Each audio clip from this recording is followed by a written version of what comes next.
Hi guys, I am here to read the next chapter of Frindle. Here we go. This is chapter 5 and it's called The Report.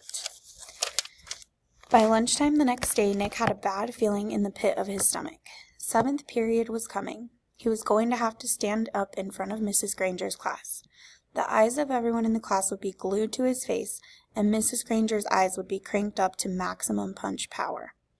He looked over his notes again and again. The first English dictionary, the growth of the English language, William Shakespeare, words from French and German, new words, old words, new inventions, Anglo-Saxon words, Latin and Greek roots, American English. It all became a big jumble in his mind. And his grand plan from the night before? In the harsh fluorescent light of the school day, it seemed impossible. What is it with the clocks in school? When you're planning to go to the carnival after school, the clocks in every class practically run backward, and the school day lasts for about 3 weeks. But if you have to go to the barber or go shopping for clothes after school, zip, the whole day is over before you can even blink. And today, after lunch, periods 5 and 6 went by in 2 ticks. As the 7th period bell rang, Mrs. Granger walked into the classroom, took 4 steps to her desk at the side of the room, flipped open her attendance book, glanced out at the class, and made 2 little check marks. Then, looking up at Nick, she said, "I think we have a little report to begin our class today. Nicholas?" 15 seconds into 7th period, and Nick was on stage. This lady plays for keeps, thought Nick. He gulped, grabbed his crumpled note cards and his book bag, and walked to the front of the room. He stood next to the giant dictionary on its little table, and Mrs. Granger walked to the back of the classroom and sat primly on a tall stool next to the bookcases. She was wearing her blue uniform. Taking a deep breath, Nick began. "Well, the first thing I learned is that the first English dictionary—" Mrs. Granger interrupted.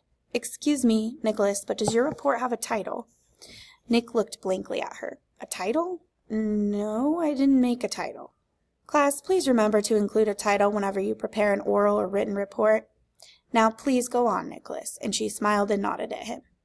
Nick began again. Looking right at Mrs. Granger, he said, "The dictionary." A couple of kids thought it was funny, but Nick played it straight and just kept talking.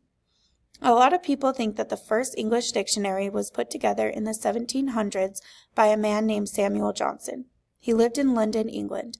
He was real smart and he wrote a lot of books, and he wanted all the other smart people to have a good dictionary to use, so he made one.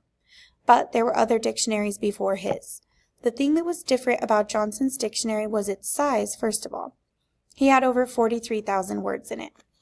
The class made a bunch of noise at this big number, ooh and whoa, and stuff like that, and Nick lost his concentration. He glanced up at Mrs. Granger, expecting to see those eyes drilling a hole in them, but they weren't. They were almost friendly in a teachery kind of way. She shushed the class and said, "Go on, Nicholas. This is a fine beginning." Nicholas almost smiled, but he saw all the kids staring at him, so he gripped his note cards even tighter and jumped back in.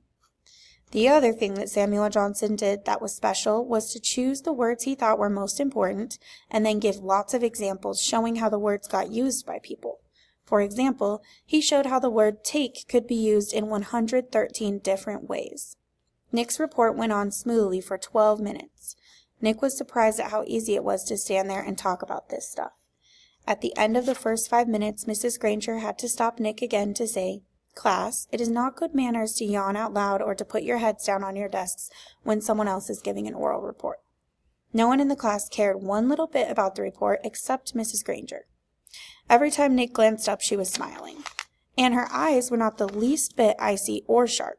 She was eating this stuff up, listening, nodding, and every once in a while she would say, "Very good point," or "Yes, that's exactly right." But the next time Nick looked up, he saw Mrs. Granger sneaking a look at her watch. 18 minutes gone. Maybe his idea was going to work after all. Time for phase 2. Reaching into his book bag, Nick pulled out the red dictionary he had brought from home, the one most of the kids had, the one Mrs. Granger said they should use.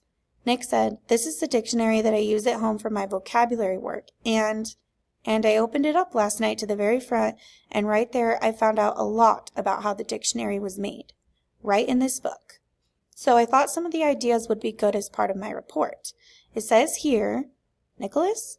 Nick looked up. Mrs. Granger got off her tall stool, and its wooden legs made a screech on the linoleum. Heads snapped to attention, and the class was alert again. Mrs. Granger smiled, raised her eyebrows, and pointed at her watch.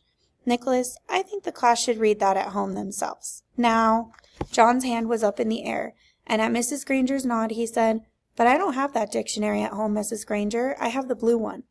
And several other kids immediately said, Me too. Mrs. Granger tried not to show that she was annoyed. Very well, Nick, but it shouldn't take too long. We have other things to do today. Nick kept his eyes open wide and nodded, adjusted his glasses on his nose, and began to read. Without question, this modern American dictionary is one of the most surprisingly complex and profound documents ever to be created, for it embodies unparalleled etymological detail, reflecting not only superb lexicographic scholarship, but also the dreams and speech and imaginative talents of millions of people over thousands of years. For every person who has ever spoken or written in English has had a hand in its making. It was a long article, and the kids were bored to death. But no one looked bored at all. Every kid in the room knew now that the period was more than half over, and that Nick's report wasn't just a report. It was one of the greatest time-wasters he had ever invented. Mrs. Granger knew it too. She had edged around from the back of the room to the side near the windows. Nick glanced up at her now and then as he read, and at each time Mrs. Granger's eyes clicked up to a new power level. After 8 minutes of Nick's best non-stop reading, her eyes were practically burning holes in the chalkboard behind him. There were only 10 minutes left in 7th period. When he took a breath to start a new paragraph, Mrs. Granger cut him off. That's a fine place to stop, Nicholas. Class, let's all give him a round of applause for his report. The applause didn't last long. As Nick took his book bag and notes and sat down, Mrs. Granger's eyes went back to almost normal, and she actually smiled at him. Although your report was a little long, she paused to let that sink in, it was quite a good one. And isn't it fascinating that English has more different words than any other language used anywhere in the world? She pointed at her large dictionary. That one book contains the definitions of more than 450,000 words. Now, wasn't I right, Nicholas? All this will mean so much more to you since you learned about it on your own. Mrs. Granger was beaming at him. Nick sank lower in his chair. This was worse than writing the report, worse than standing up to give it. He was being treated like the teacher's pet, and he had the feeling she was doing it on purpose. His reputation was in great danger, so he launched another question. He raised his hand and didn't even wait for Mrs. Granger to call on him. Yeah, but, I still don't really get the idea of why words all mean different things. Like, who says that DOG means the thing that goes woof and wags its tail? Who says so? And Mrs. Granger took the bait. Who says dog means dog? You do, Nicholas. You and I and everyone in this class and this school and this town and this state and this country. We all agree. If we lived in France, we would all agree that the right word for that hairy four-legged creature was a different word. Chien. It sounds like chien, but it means what DOG means to you and me. And in Germany, they say Hund, and so on, all around the globe. But if all of us in this room decided to call that creature something else, and if everyone else did too, then that's what it would be called, and one day it could be written in the dictionary that way. We decide what goes in that book. And she pointed at the giant dictionary. She looked right at Nick, and she smiled again. Then Mrs. Granger went on. But of course, that dictionary was worked on by hundreds of very smart people for many years. So as far as we are concerned, that dictionary is the law. Laws can change, of course, but only if they need to. There may be new words that need to be made, but the ones in that book have been put there for good reasons. Mrs. Granger took a look at the clock. 8 minutes left. Now then, for today you were to have done the exercises beginning on page 12 in your Words Alive book. Please get out your papers. Sarah, will you read the first sentence, identify the mistake, and then tell us how you corrected it?